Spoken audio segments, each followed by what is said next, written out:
the man who grabs the sun, riding to the ladder!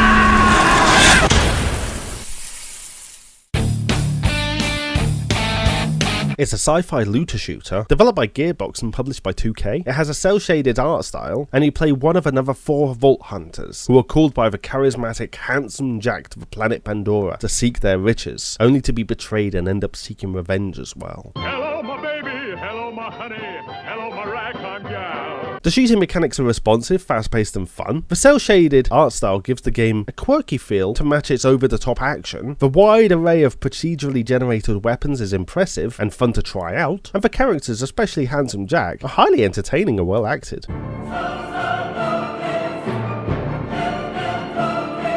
The leveling system leaves you feeling underpowered in some areas. The story, although good in parts, is ultimately quite forgettable. The over-the-top nature of the game can cross into pure stupidity at points, and you need to spend much too long sorting out your inventory to free up space for new loot.